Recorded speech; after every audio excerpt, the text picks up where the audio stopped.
Well, good afternoon, everybody, and thank you for coming. Welcome to those watching the live stream on Facebook in other formats, and welcome to listeners on the BBC. This presentation marks the official start of a period of engagement in relation to the tax review, by which I mean a period of explaining what problems we face and the work which has been carried out to date, and importantly, listening to the public in relation to fears about the rising cost of living and potential impacts on different business sectors which different types of tax rises could have. The problems presented are not unique to the bailiwick, but we have reached a point where essential services that people rely on will be put at risk if action isn't taken soon. These challenges are primarily a result of our community living longer and having fewer children. The workforce is shrinking, and more of us are approaching an age where we will need the care and support provided by our excellent public services. This problem arises from fundamental changes to the makeup of our population, which began as far back as the Second World War. If government doesn't face up to the cost challenges coming over the horizon, it will not be able to provide the next generation with the range of services and benefits which we enjoy today. All politicians, including me, know that a goods and services tax is an unpopular option. But we will explain today a broader package of measures that spreads the tax burden as widely as possible and which will actually reduce the amount of tax on our lower income households and pensioners while shifting more responsibility onto those in society who can afford to pay more, including the corporate sector. Deputy Peter Roffey, the President of Committee for Employment and Social Security and a member of the Tax Review Committee, has joined me on the panel today, and he will explain more in detail how we can do that. Getting these decisions right is crucial to the bailiwick's future. Inflation is high, and housing costs are rising beyond many people's means. We need to plan and phase any changes slowly and gradually, but also to be mindful of the need to save costs and try to grow our economy to mitigate the potential need for higher taxes at all. It's very important to emphasise that none of the potential changes explained here, if agreed by the states, would happen overnight, but over a series of several years. If, by some good fortune, we are able to navigate a means of avoiding these rises, then of course we would do so. But we have to plan for the worst outcome, or we will have failed to prepare for the challenges our community will face in the next few decades. I'm pleased to welcome on the panel Mr. Mark Thompson, a non-states member on the Committee for Employment and Social Security and a former senior partner of KPMG Channel Islands, and also a former chair of the Institute of Directors. He's been assisting us with the development of this project, and also Beth Ann Haynes, our state's treasurer, who will now take you through the background of the challenge that we face. Beth Ann. Thank you. As Deputy Hellier said, the roots of our challenges go back to the 1940s and reflect the way our society has evolved over time. People used to have much bigger families. Families with 5 or more children would have been much more common in the 50s and 60s than they are today. From about the 1970s, the number of children born to each woman started to fall and has been falling gradually ever since. What this means is over the course of generations, the shape of our population has changed, and it's not done yet.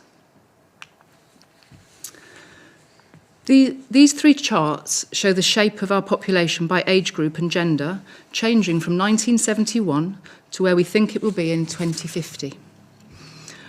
Back in 1971, the makeup of our population included a lot of children relative to the rest of the population, giving a pyramid shape to the chart. By 2020, although our population overall was bigger, the number of children was far smaller, and there was a bulge in our population in the 45 to 70 age range as those children of the 70s had grown older. The third chart shows that in another 30 years, our population will look very different again, with far more people who are 75 and older, with far fewer children.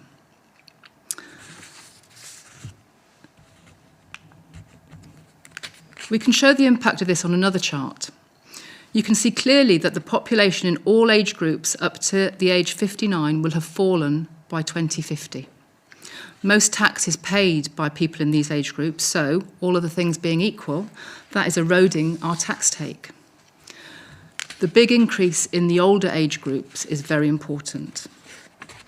Some will continue working beyond pension age, and many more provide care for their grandchildren, spouses, or even parents well into their retirement. But as people get older, they naturally need more support from public services. They are the biggest users of health and care services and, of course, pensions. So if we look at where the state spends your money, it's clear just how big a challenge upward pressure on these services might be. So this cup shows the services that are currently provided by the states, and their size is relative to the amount that those services cost. So about 60% of the annual spend of the states is heavily impacted by the size of our older population. All of the services in the top 2/3 of the cup, shown in blue and grey. This is in no way anybody's fault. It is just the natural result of the way our population has changed and the fact that we are living considerably longer. To provide these services to more people will cost more. We estimate that by 2040, the cost of pensions, health and social care services will be about 30% more than today. And this is illustrated on the next cup, which you can see has overflown the top of the cup. So if we don't raise additional revenues, the expanding cost of these services could crowd out others. Or, as I said, the cost of our services not being contained within the income available.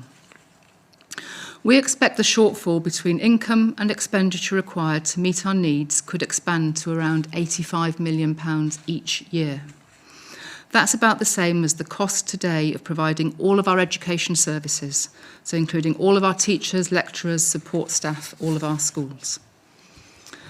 The tax review is looking at the role that tax will need to play in closing that gap and the different options available. This graphic shows how we currently raise our revenues. It also illustrates the size of the gap we'll need to try and fill, the white space, our structural deficit. So I'll talk you around the pie. Almost 2/3 of the income the government receives is in the form of income tax and social security contributions. These are shown as the two blue slices of the pie on the right-hand side. This means that we are very dependent on the amount people in the community earn, much more so than other jurisdictions. Because most households' income is highest while they are working, this means we are also particularly reliant on our working population. We could increase these taxes, either for everyone or by having higher rate for higher earners. But this is just one of the few options we have which could actually raise a significant amount. However, that just focuses more of our revenues on those people who are already paying the most and are reducing in number. Increasing income tax could also be damaging to our island's attractiveness and so needs to be approached with care. Moving on to the next segment, the grey segment, despite the 0% headline rates, corporate income tax makes up 10% of the revenue we raise, which is actually a similar proportion to the international average. As the finance sector provides most jobs for our islanders, our whole economy is very sensitive to our corporate tax rules. We need to balance complying with international tax standards with remaining competitive and keeping jobs on the island. We are looking at corporate income tax and think it could raise around about £10 million. We are working with other jurisdictions on how these are applied, but it's not going to be enough on its own to fill the gap. Our other taxes, like fuel and other excise duties, TRP and document duty on the left-hand side of the chart, only contribute about 10% of our revenues taken altogether.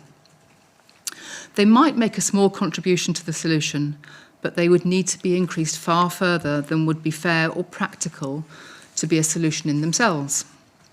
We also know that these taxes tend to be particularly difficult for specific groups. TRP, for example, tends to hit pensioner households quite hard, and this limits how far these can be increased before they become damaging. This leaves us with the goods and services tax, which it has the potential to raise a sizable amount. Guernsey is almost unique in not having a goods and services tax, although most countries consider these a fundamental cornerstone of their tax system. In fact, the EU requires all of its members to have one. Thank you, Beth Ann. For those of you who don't know Mark Thompson, whilst he's not an elected politician, he is a well-respected member of our business community. As I said, a former director of KPMG and chair of the Institute of Directors. Mark's expertise has been invaluable in developing this project, and we thought it would be useful for you to hear from an independent person why a goods and services tax ought to remain part of the mix of potential recommendations to the states. Mark.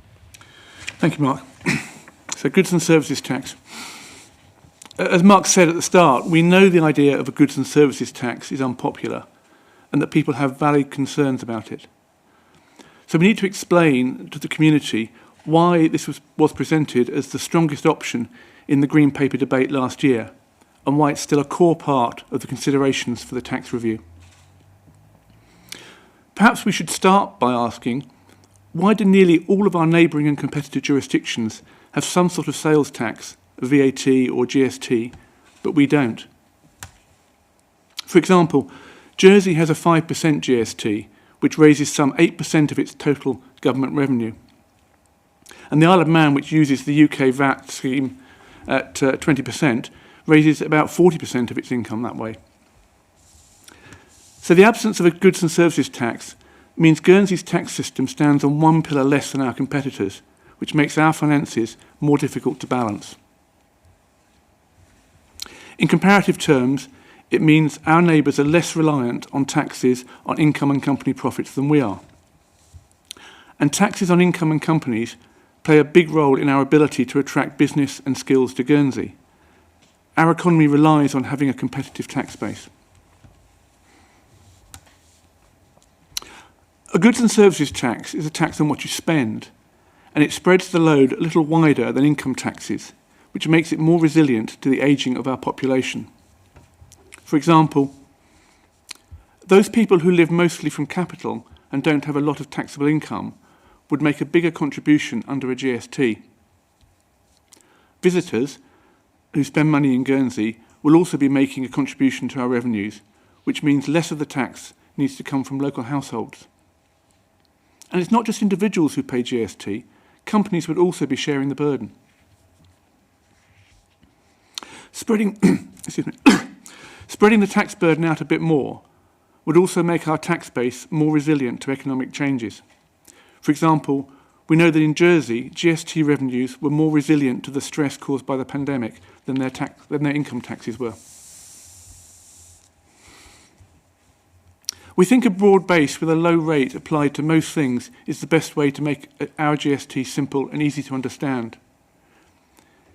If we start making lots of exemptions, it can get complicated and we'll need to charge a higher rate for the remaining items. However, there are likely to be a few key exemptions, like rents and mortgages, and this is all part of the next stage of development. We know that businesses have raised concerns about the introduction of a GST, and it will impact them. So we need to understand their concerns and take what steps we can to reduce the burden on them. Here, we can learn from Jersey, who introduced GST in 2008. Fortunately, the experience for many businesses there was less troubling than they had anticipated. And we can also learn from the steps Jersey have taken since 2008 to make the administration of their GST more efficient. We are already consulting with business groups, and this will continue alongside the wider engagement campaign. So, if we did introduce a goods and services tax at 5%, it would raise approximately £57 million and go a long way to filling that gap that Beth Ann has talked about. At 8%, it would raise more than enough to fill the gap and would leave some over to redistribute to mitigate the impact for our less well-off households. And redistribution is important because our community is rightly concerned that a GST is regressive if it's applied on its own. Peter will talk more about measures to protect lower income households. For now, all I'll say on this is that I wouldn't support any proposal to introduce a GST unless it were part of a comprehensive package of measures to mitigate its regressive nature. Thank you, Mark. And I agree with you wholly there. I would also not be in favour of a pure and therefore a regressive GST. It has to have mitigations in order to work effectively. Protecting low-income households and pensioners is vital. It's also central to the remit of the Committee for Employment and Social Security. So let me pass over to Deputy Roffey now to discuss how that protection might be achieved in the context of the tax review. Deputy Roffey. Thank you very much. Yes, as has been mentioned several times, the potential for a goods and services tax to impact on low-income households was probably one of the biggest concerns that was raised during the discussion around the debate of the Green Paper last summer. And I completely understand that, because a standalone goods and services tax would be regressive. It would hit the poorest the hardest. And just like my colleagues, I could certainly not support that. But it is important to remember that what we are building here is a package which may include a goods and services tax, but will also include measures specifically tailored to help lower income households. These will include reshaping the social security system so that lower and middle income earners, both employed and self-employed, would pay less in contributions. Also, increasing the personal tax allowances so that people would be able to earn more before they started to pay tax. Adjusting pensions and other benefits for the expected impact on inflation. And finally, an annual grant scheme which would help low-income households that we don't think we can reach with any of the measures that I've just set out above. Now, if we combine all of these factors, then it is possible to design a system which includes a goods and services tax, but in which many lower income households will actually not only not be worse off, but be better off than they are today. And achieving that has been my absolute red line for supporting these proposals. And I'm glad that the P&R Committee agree on this point. Absolutely key to protecting lower income households is the reshaping of the way in which we charge social security contributions. And I don't think it's been a big enough part of the debate up to now. Our system has evolved over the decades and has been changed many times to include different groups of people and to expand the system to cover different benefits. What's therefore happened is that different people are assessed in quite different ways, leading to people paying radically different amounts, even if their total income is the same. So what we're proposing is that we restructure the system so that everybody is charged in the same way. What that would mean is this: everybody would get an allowance, which means those people on lower incomes will pay less. Everybody would be charged on the same basis of income, and everyone would pay the same rate, unless, of course, they were above the state pension age, in which case they would no longer need to make contributions to the pensions element of the scheme. What we would expect as a result of all this is that the contributions bill of anyone employed or self-employed who is earning median earnings, and that's about £33,000 or less, would go down. They would pay less in social security if they earned at or less than £33,000 a year. Now, of course, people earning above median earnings would generally pay more, although how much would depend on their specific circumstances. If we then combine that with higher tax allowances and adjustments to pensions and benefits, we can create a package of measures which indeed could include a goods and services tax, but nevertheless in which most lower income households would be better off. And I could give an example here. If for argument's sake we applied an 8% goods and services tax, along with all of the measures I've just been discussing, then on average the poorest 25% of Guernsey households would pay less taxation overall. For the next 25% of households, their overall burden would indeed increase, but only by about 1%. So the bulk of the burden of raising the extra 85 million we've been talking about would lie very much on those who are better off in our community. So this package will make our tax system overall much more progressive than it is now. If we can achieve a more progressive system and raise enough revenues to secure the future of our absolutely essential public services, then I believe that it is worth suspending our aversion to the concept of goods and services tax. And believe me, I came into this process with a significant aversion to a GST, but I believe it's worth suspending that and giving it really serious consideration. Back to Mark. Thank you, Peter, and I agree with you there. I came from the same direction and have reached the same conclusions. Now, raising tax is a difficult topic. Nobody wants to pay more tax, and certainly no sensible politician would want to raise it voluntarily. I'm not in favour of big government and high taxation, but we would be negligent in our duty to the public if we didn't recognise the reality of the financial problems unfolding over the next decade. The whole government is looking at reducing spending where that is possible. But reductions in spending, like means testing benefits such as the old age pension, may well prove even more unpopular than raising taxes. We are also making progress with public service reform, but the efficiency savings made from this are already factored into the forecasts that we've seen. So it's very important for us to be realistic here. There is a limit to what can be saved without impacting essential services which government already delivers. Government is also looking at population policy and the role that this could play. The downward pressure on our working age population could be mitigated by encouraging more working age people to immigrate to Guernsey and allowing the total size of our population to grow. Modest population growth may be part of the solution, but it needs to be balanced against the further pressure it might place on things like our already overheated housing market, public services, and our infrastructure. We've waited too long to deal with these issues. We cannot afford to wait any longer. Only last month, the global rating agency Standard & Poor's downgraded our outlook from stable to negative. This reflects the fact that we still don't have a plan for tackling this financial gap which is emerging. But this is our opportunity to change that. Policy and Resources have committed to engaging with the public on this most challenging of topics. We have a series of drop-in events scheduled in Guernsey and Alderney, which will give you, the public, the opportunity to raise your concerns, to meet us in person and to come and ask us questions about these proposals and how they may affect you. There's lots more information available on ourfuture.gg. Please, people are already commenting and asking us questions on the site, so please go and have a look and visit, and you'll be able to ask questions and find out more information.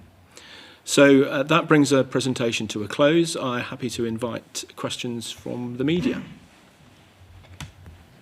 Simon Delarue from the Guernsey Press. Deputy Roffey, you mentioned that, an alteration to pensions because of the expected effect on inflation. What is the expected effect on inflation of introducing a GST? To any one of you? It depends on the rate of the GST. We have fairly good experience from Jersey exactly what the impact was there. And so putting 5% on GST would not relate directly to a 5% increase in inflation. For example, people's rents are a very big part of their spending, and that would almost certainly be an exempt category. I think in Jersey they reckoned 5% put about 3% on the GST. I'm looking towards Liz Leonard to make sure that that's correct. I think it was 60% of whatever's put on was in the first year, and then it ameliorates. And the idea, I have to say, is not to be retrospective. So we wouldn't say the normal operating policy is, at the moment, it's RPIX plus a third of the difference between that and average earnings, but we would try and preempt what we thought would be the effect. So if a GST comes in, and it's not done and dusted, if other ideas come forward during this consultation that are, light bulb moments, that's great. We're not wedded to this, to the idea of a GST. But let's assume it would be. Then we would bring in the predicted increase in inflation first, so that pensioners were comforted against it, but of course, if we got it slightly wrong, then we would be able to pick that up in the adjustment at the end of the year. But is it possible to put a figure on what an 8% GST is likely to add to inflation at this Yeah, it's point? about 60% of whatever the GST is. Well, I think that's in the first year of inception, and after that it levels out. So if you compare prices in retail prices, for example, between Jersey and Guernsey, they're very similar because the margin that's affected by GST has been absorbed by the margins which already existed in those products. Putting up taxes is inflation in the sense that it puts up the cost of living in that year. If you're asking an economist, by taking money out of the economy, it's actually deflationary in the longer term, which is why the central banks around the world put up interest rates when they have a problem with inflation. So it's a difficult argument, I know, to get across to the general public, but that's actually what happens. Matt Falley's Bailiwick Express. I just want to pick up on something that Deputy Roffey referred to, which is around the status of your current thinking on GST. Because he said you weren't wedded to it. I think anybody following this presentation would probably think you're fairly committed to it. Is it certain that it will be proposed to the States? Is it highly likely? Or are you genuinely undecided and seeking public feedback? I think it's fair enough. In the recent scrutiny hearing, I was asked a similar question, and really, from all of the opportunities that we have to raise taxes across different areas, GST or an income-based taxation of some sort, I think in the proposals we brought in the Green Paper, we described maybe a 3% on income tax and 3% as a health tax. It's effectively the same thing as... those are the things that do the heavy lifting. If you wanted to create a hodgepodge of smaller opportunities, then it would need to be spread across obviously a much wider group of taxes. And some of those effects might be difficult to predict. Certainly in terms of TRP, which we've looked at already, that would have a particularly difficult effect on number of pensioners who have, may live in large properties but have very little income, for example. But what we have done since the Green Paper, if you want to call it that, is go back and look at all of the different suggestions that were raised. So I think Deputy Matthews was particularly keen on seeing the property taxes being one of the key planks. But as you saw, I don't know if we can bring back that wheel that we had. I think at the moment, I think TRP raised is about 25 million. So if we wanted to raise another 75 million to fill that most of that black hole, we'd have to quadruple property taxes. However, we have gone through all of the suggestions. We have, some people said we've just gone away and come back with the same two things. Well, yeah, we have, but not before looking in depth at things like environmental taxes, motoring taxes, property taxes, all sorts of other options. And I think we think they all actually have a role to play. They're just not going to be the big ticket item. John Brandis from BBC Guernsey. Kind of relates to what you've just been talking about there. Now, Deputy Hellier, you were on the record saying the tax review asked the wrong questions and got the wrong answers. And as you've just said here, very little has changed in what you're proposing. What are you expecting to change this year for the fact that you've come back with identical proposals? I think one of the problems that I had with it originally when I expressed those views last summer is that if I'd come to the problem with a blank sheet of paper, I might have worked backwards rather than forwards and said, how do we not put tax up in order to avoid this gap?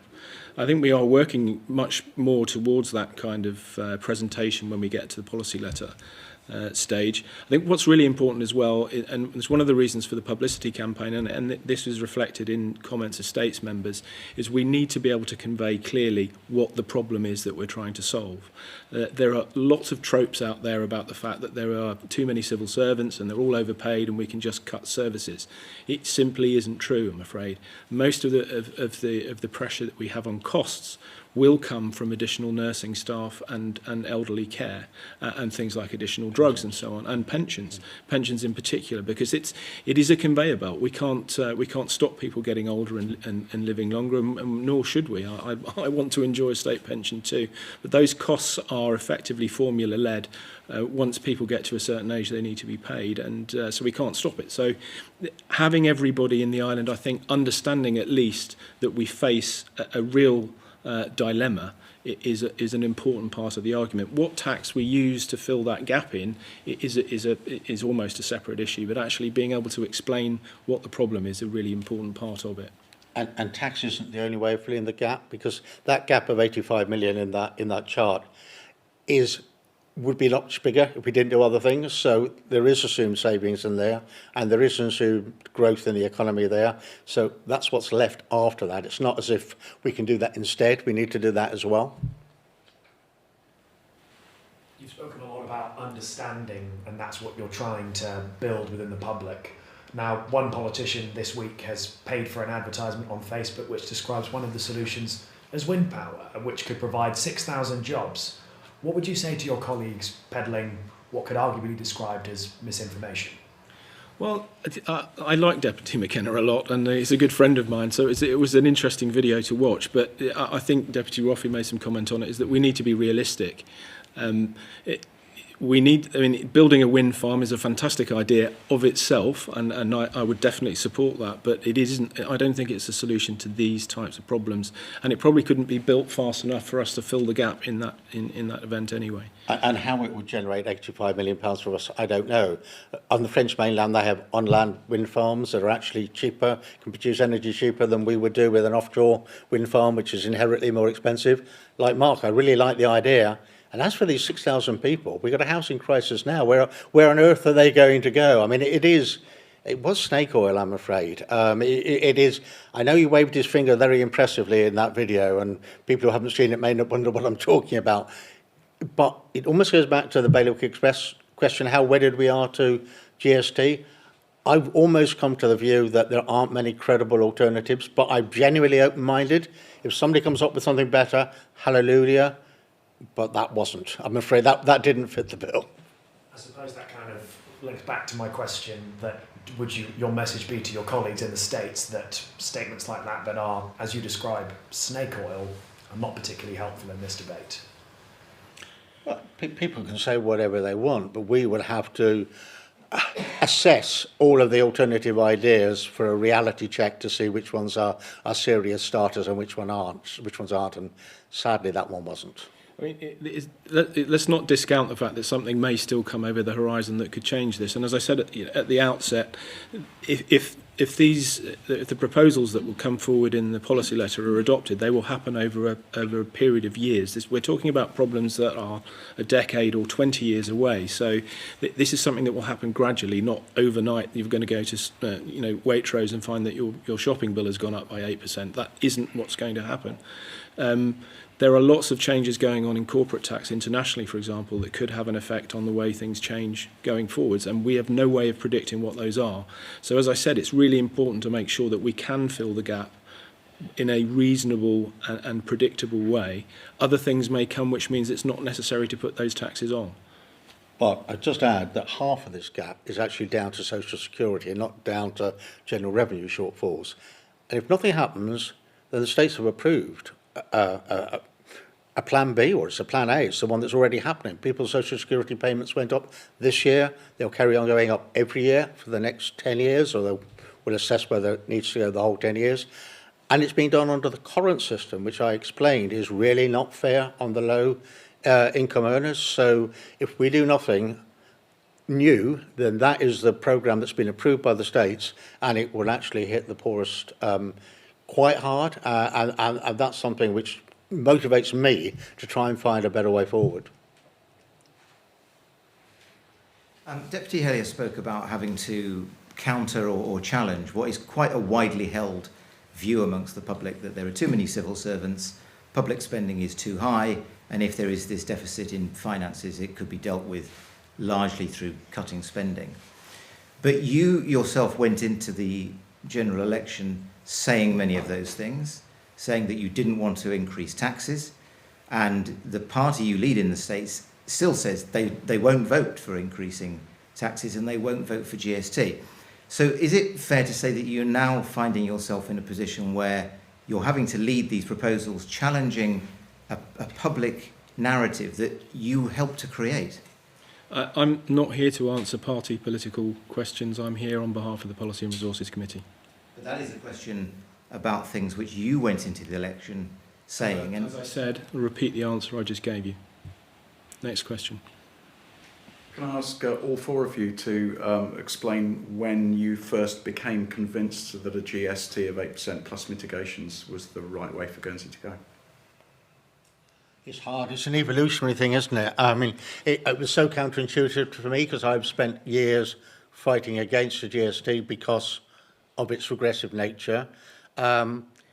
I think I became, it was in stages. First, I became convinced that we absolutely had to increase taxation or vital public services would be so badly damaged that it would be, if this is unpopular, and I understand it is, nothing compared with what would happen if basic health care was have to be reduced, pensions would have to go down in size. So once I got to that, I then got to the bit of how do we best fill it in.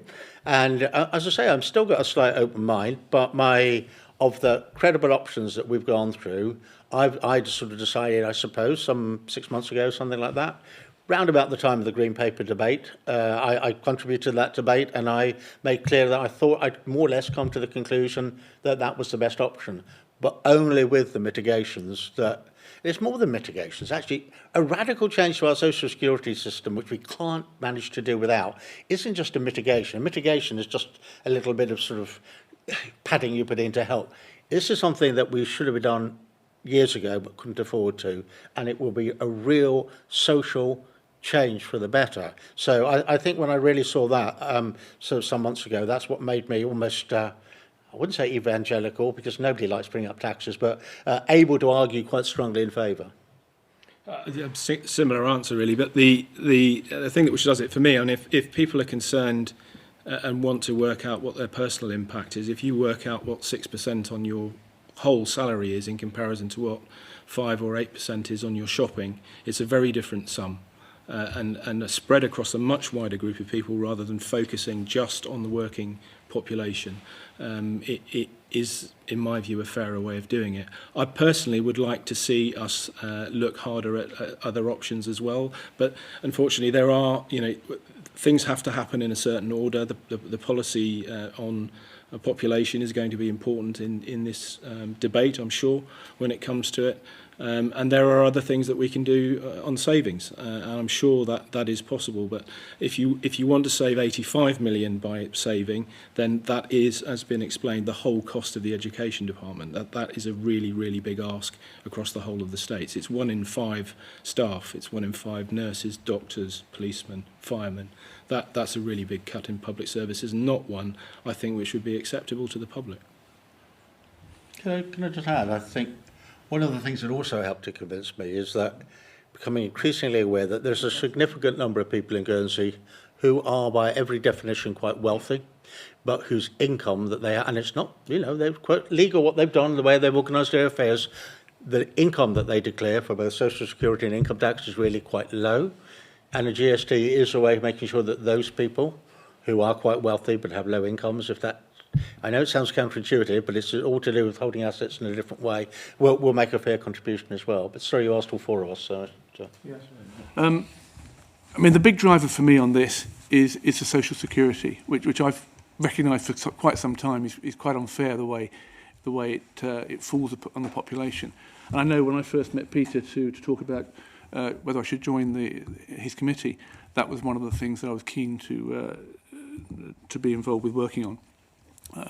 And this is clearly an opportunity to help address that issue.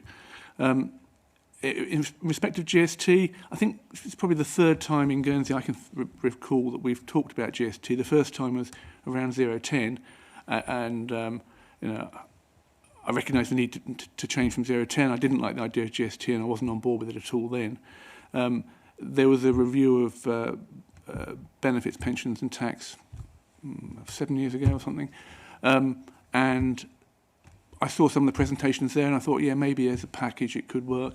And some of the modelling that was done by the P&R staff at the stage made me think it could be. But really, it's since I've been involved with this committee, or this working group, where we've seen some of the modelling about how the mitigation can work, that it's convinced me that actually it is a much fairer way. If we do have to raise tax, this is a much fairer way of doing it.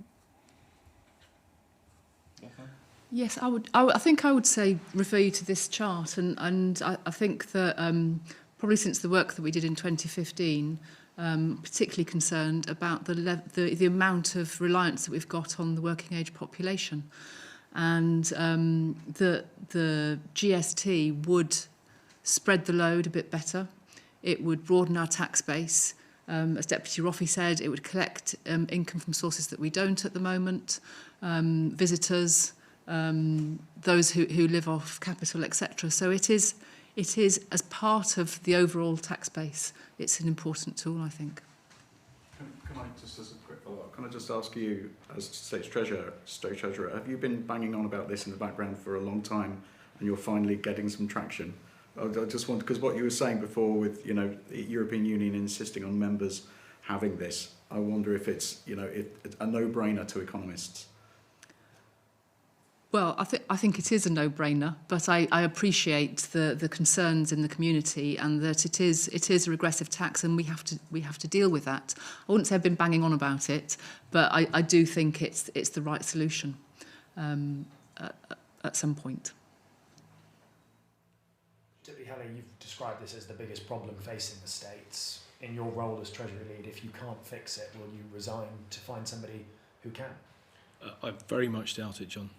I very much doubt it. I mean, there aren't many other answers to these questions, and the States will have a full opportunity to debate them, to amend them, and to do as it wishes. It's not my decision when it comes down to it. This is the Assembly's decision.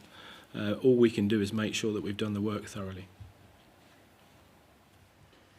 You spoke about demographics and changes in demographics causing the challenges that you're trying to resolve.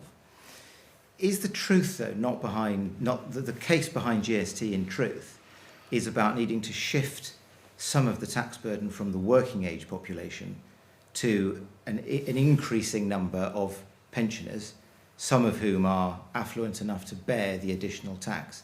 Is that not really what GST is about, that you've got to try to capture more tax from that growing band of the population who will be pensioners in the years ahead? Well, I think that's part of it. But with the right mitigation, it means that the traditional image of a pensioner, and they will still be there. There will still be people who rely almost entirely on their state pension and will not have much other assets. They will actually be in that 25% that will be better off overall than they are at the moment. But yes, if somebody is, has a very sizable occupational pension, has saved and has inherited wealth, which is quite a large part of the population, then they're still living in Guernsey, they're still using our resources, they may be 70, and I'm sure they enjoy their cruises, but I think it's fair to say that a little bit of what they spend should be able to come back, just so, not because we want to take it off them for the sake of it, but just to maintain vital public services for everybody. So, yeah, I think we've been open that the change of the demographics is one reason why we have to spread the burden more widely than just from people who are working. But at the same time, it's dangerous if we put out the message, oh, this is to clubber pensioners, because your typical Mrs. LePage living on £15,000 a year is going to be better off under this package. The only thing I'd add to that is, as the presentation said, this will include corporates. Corporates will have to pay GST as well. People that are currently living in the island off capital, and we believe there are quite a significant number of those who've organised their wealth to ensure that they're not effectively receiving income, but they are able to call on capital to pay for everything, will have to pay. Visitors to the island will also have to pay as well, and that's quite a significant chunk of what we're looking to collect.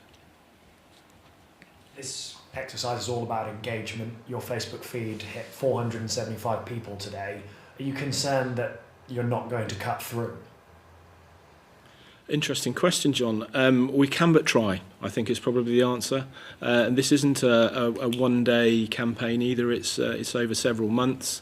And as I said at the outset, you were asking earlier, getting over what the issues are that need to be managed is actually probably a large part of the issue itself, and a large part of the reason why we're doing this, and because States members asked us to, because I think they want to be reassured that we have had conversations with everybody that we can have. We're talking extensively, as we said, to businesses of different types, retail, manufacturing, people that put parts together from around the world and then export equipment elsewhere.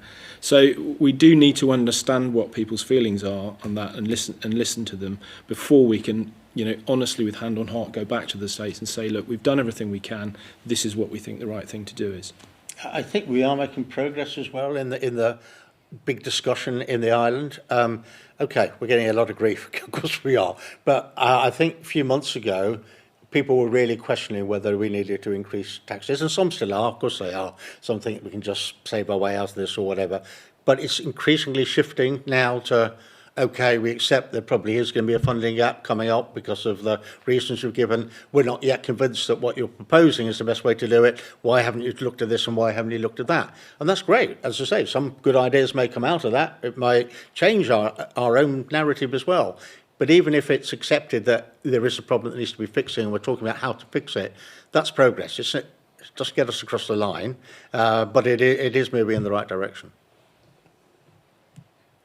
I know that the next few weeks are about public engagement, but as you, Deputy Hellier, said at the beginning, this is a decision ultimately for the states. Now, the numbers for your proposals in the states look pretty grim, don't they? At the moment, it's very difficult to find states with more than perhaps the fingers of one hand as states members who are even prepared to say they might consider supporting GST. Do you fear that you're embarking on a weeks-long or months-long public engagement campaign for a set of proposals which in reality have no chance at all of getting through the states? Well, I think it's difficult to say that because you haven't seen the policy letter yet. When you see the policy letter, it may be constructed in a way which gives states members the opportunity. This isn't a nil-sum game. These numbers are not, we can change everybody that's sat here, and then this problem is going to be exactly the same one, whether it be next week, next month, or in 5 years' time. And so it does need to be dealt with. And it's not easy, and it's definitely not popular, and I can understand why states members would not want to put their heads above the parapet because of that unpopularity. But nevertheless, this is a problem which needs to be dealt with. Are you, on that note, on the summer debate, are you definitely intending to come back with a suite of options, or have you got the potential to come back to the States and say, GST at 8% with mitigations, this is what we believe as P&R, vote it through or not, and amend it as you see fit? I doubt very much it would be a single proposition to do that. I think there will be a suite of options, and even if there isn't, I suspect members will create them with amendments, if not. Isn't there a danger that it muddies the messaging from Policy and Resources if you bring along a letter to the States for debate that puts forward apparently legitimate options which you are at the same time denigrating to the degree that you are? Not denigrating them. I said that they come with different risks. Putting up income tax will make this a less attractive place for people to come and work, set up business. So if states members decide they don't want a GST because it's unpopular, it's not a nil-sum game. We will have to put something else up. And as Deputy Roffey's already said, that the railway has already been laid out to put up social security contributions in any event, and that is a pseudo income tax. Unfortunately, it's structured in a way which is quite unfair at the moment, and I think it would be a real shame if we couldn't do something with tax generally that allowed us to restructure that system, because I think it is fundamentally unfair in the way it works at the moment. If I can't remember what the level is, it's about just over £7,000, for example, you get an allowance for. The minute somebody, a low-paid worker, earns £1 over that limit, they have to pay from the ground up. Whereas with an income tax allowance, it applies irrespective of how much more or how much less you earn. So it is unfair, and so the proposals that we've talked through this afternoon would make it much fairer, and I think that's really important. I mean, that's the worst aspect of it. That's what I want to correct more than anything else. But there are other weird aspects about Social Security, which, for the best reasons in the world, have grown up. So if you earn £10,000 a year and get £40,000 from renting out property, you will pay a very small amount of Social Security because you'll pay on the 10,000. If you earn £50,000 a year, you'll pay Social Security you're on exactly the same income, but you pay radically different amounts. So I think we need Maybe that could be addressed in a revenue neutral way, but the bit about the allowance, which hits the poorest people, could only be done as part of a tax package. One last one from me, from a listener. I know you explained a little bit about why exemptions to GST are a bit of a problem. As proposed, and as we're expecting it to be proposed, what would be exempt under this GST? Would it be, as was proposed last year, just financial services? Do you want to answer that? I mean, that hasn't been decided, but the work we've done so far has looked at the Jersey model, which is a very broad base with very few exemptions other than housing costs, because it keeps it much simpler. It keeps the rate lower, because if you start, the more exemptions you make, the more you have to charge on other items. So I think the working assumption at the moment is that it would be very broad based with very few exemptions, but that hasn't been finalised. So unlikely, very likely to be, as you were saying, financial services, possibly rent and... Just to clarify, John, financial services wouldn't be exempt. They would pay a fixed fee. I think it was probably the proposal as they do, I understand, in Jersey. So all that does is ease the administration from those particular businesses. They pay a fixed charge. Because of the nature of the transactions in financial services, it's very hard to actually apply it in the same way that you do for goods and services. And you wouldn't be looking at exemptions for food, children's clothing, like in other jurisdictions? I think the way to deal with that is through adjusting pensions and benefits.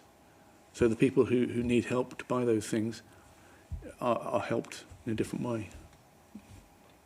Can I ask on a related note, when will the list of exemptions become clear? I mean, will that be published with the policy letter beforehand or sometime after? Interesting question. We don't have any plan for that at the moment, but it is the work is in hand by the team. So, but I don't know precisely the date on which that would be published. I would just say that certainly by the time the policy letter is published, if the proposal is to introduce a GST, then it will be sketched out, or actually more than sketched out, it will be drawn out in ink. What the thresholds are, what would be in and what would be out, etc. But that we're not there yet. Excellent. Thank you very much, everybody, for attending, and to listeners and those viewing online. And we'll see you again soon. And please do drop in to chat with us. The feedback's really important.